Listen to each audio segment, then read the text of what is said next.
Hi, everyone.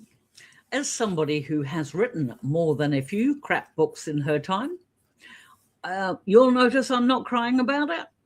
And today I want to explain why. First, I have to find my script because otherwise I would go totally off piste, and we can't have that now, can we? Put simply, a writing career is not about one book, okay? It's about many books written over time with growing skill, growing understanding, and a growing confidence in what you're doing. A lot of authors do not hit their stride with their first book or their second book, and sometimes even their fifth book. But those early books are still really important because they are how you learn. And it doesn't mean that they were useless or embarrassing. It means they were doing their job because they taught you something. Now, this is something I wish more writers talked about more openly. Almost every working author has at least one book they now look back on and think, oh dear. Yeah, I have seen this in almost every series I've written. There's always one, I don't quite know why, but there's always one that for some reason just doesn't quite land right. It doesn't quite do as well as the others. It's the one people skip over, or they don't reread or comment on as often as others, or maybe they don't sell quite as well. And the thing is that there can be a lot of reasons for that, because sometimes it could be the writing itself. Maybe I was having a shit month. Sometimes it can be the pacing of the story, or maybe it's the way it fits into the genre. Maybe my muse went too far off track that way when it should have gone that way, whatever. And sometimes the book itself might have been fine, but maybe it didn't have the right support around it, because, yeah, that is something that happens as well. But the difference between authors who continue and authors who stop has got nothing to do with the talent of the author. It's got to do with persistence. Now, getting negative reviews is another sign of a crap book. And yes, I've had my fair share of them as well. Reviews can be tricky because, one, reviews are written by readers for readers. And that's fair enough. But if they're on a public platform, then of course authors can read those reviews. They absolutely must not engage with them, but there's nothing stopping authors reading reviews on a public forum. And the thing is like I generally don't read my reviews. My daughter, who is my PA, will go through and check my reviews, and she will quite often highlight positive ones and things to send me, just if she thinks I'm having a bad day. And if there is something that comes up in a negative one, she'll let me know what it is. Because the thing is that, if a review is cruel and it's written personally against the author and it was clearly designed to hurt, then you just got to ignore it. You do actually need a bit of a thick skin in that respect, but you don't grow a thick skin by accepting abuse. Just accept that mean reviews are about the reviewer and not you, and genuinely move on.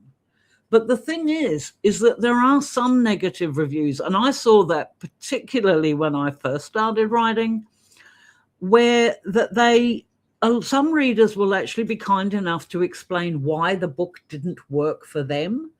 And while that can sting, those reviews can be really, really valuable early in your career. For example, I think I've talked before about when I wrote The Reluctant Wolf, which was my first ever fiction book. I got reviews saying that I was using the wrong words because I was someone who'd been born in Britain, living in New Zealand, who was writing stories set in America. Incidentally, a country I have never been.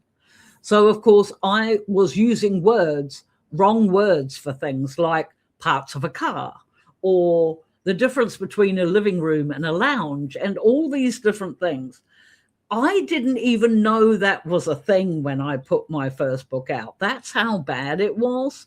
But these kind readers said, oh, hey, we really loved Kane and Sean. We really loved that. The thing that, dropped the stars for me was the fact that you used this word for this word and this word for this word and what have you. And it threw me out of the story.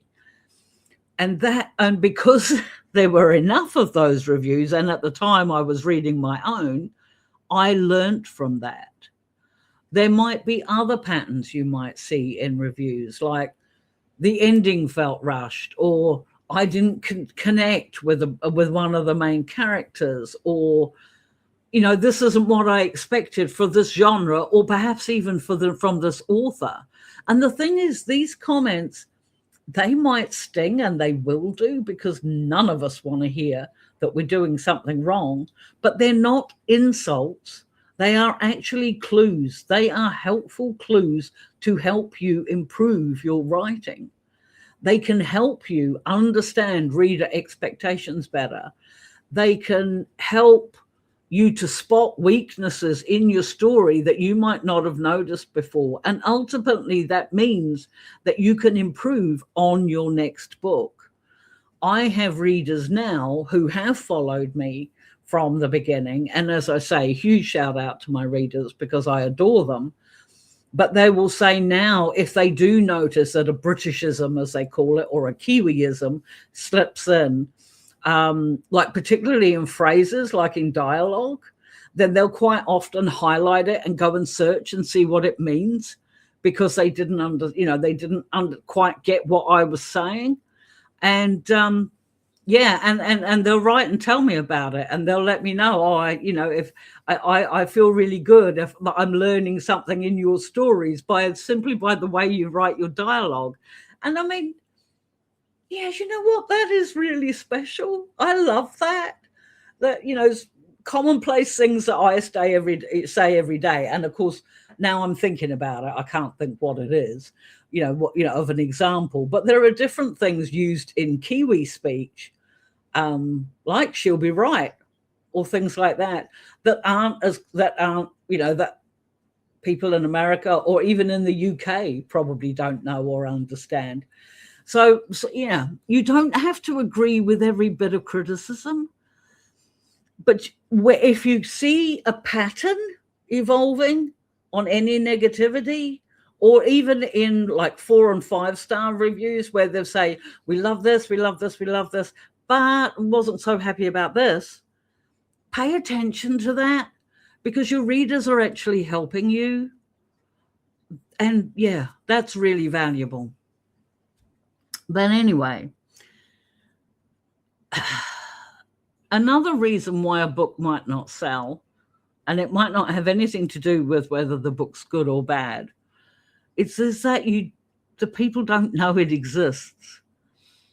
And yes, that means we're having a talk about marketing again. But no, it's not a problem. It's a fact of life. Marketing is part of being an author, whether you like it or not. And learning how to do it imperfectly, awkwardly, gradually, it's all part of the job. I mean, you look at me. I am an introvert of the highest degree with freaking PTSD, complex PTSD. I suffer from anxiety terribly. I rarely go outside. Fronting up in front of a video was actually something that was really hard to do, but I kept doing it because I felt I had something valuable I wanted to share. I didn't understand why more people aren't doing what I do and living the way I do and being able to make a comfortable living at home. So I get on here and I sit in front of this camera, and I know people are thinking, oh my God, she's so old, she's so this. I don't care, because there is actually something to be said for getting older. You stop caring. I really don't give a tuppenny toss about that. But this is all, it's in a way, it is part of marketing too, because although I know that the authors watching me are not necessarily my readers, the thing is I'm still putting my brand out there, and I'm still, I will still every now and again pop in bits about my books, because it's all those little subtle things. Every little mention might get you another sale. You don't know. But what happens with a lot of writers is they'll release a book and then they'll tell a few people about it, and then that's it. They don't do anything else. And it's like they're hoping it'll magically find readers. And then, which is even more unusual to me, but when that doesn't happen, then the author feels rejected. But it's not about being rejected or shunned by the algorithm or shadow banned or whatever other of these other really ridiculous terms that I've heard some people come up with. It's got nothing to do with that. It's got to do with the fact that if a reader doesn't know where your book is, then they can't find it. And if they can't find it, their time is too valuable for them to go searching through looking for it. They'll just skip on to something that's right there in front of their faces. So think about this. Marketing does matter. If your book's got low sales, it could be simply that people don't know it exists yet. So change that. Do something about it. The thing is that, when a book doesn't do well, it is really tempting to just stop, to step away, to tell yourself that you tried and it didn't work. Clearly, this life's not for you.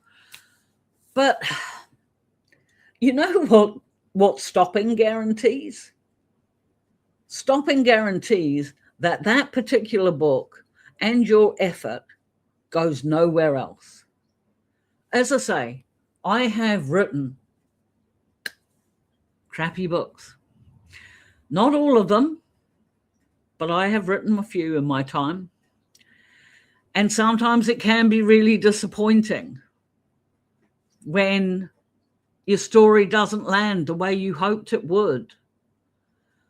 But what I'm not doing is obsessing over those reviews and things that say that, or I'm not obsessing over the sales numbers or anything else, because I am already writing my next book. I'm already getting excited about my next book. What you can do, if there are enough indications in negative reviews to point you in that direction, you could repackage an older work. You could go back and revise it and put out a second edition. And let's not think about other names that we're not talking about at the moment. But you could do it. But the most important thing, I have always said that I have never improved The Reluctant Wolf, which was my first book. It was never edited. And that's why I had those negative reviews. But even when I did my 10-year special edition for that book, I still didn't edit it. It's never been edited. Actually, I tell a lie. I've paid a couple of people to edit it, and then I've never incorporated those edits that I've paid for. Because for me, that was where I started. And that story is actually pretty cool. And yeah, I used the wrong words, and I head hopped all over the place. I knew nothing about point of view at that point. And I really did. I did that in the first 2 books I wrote.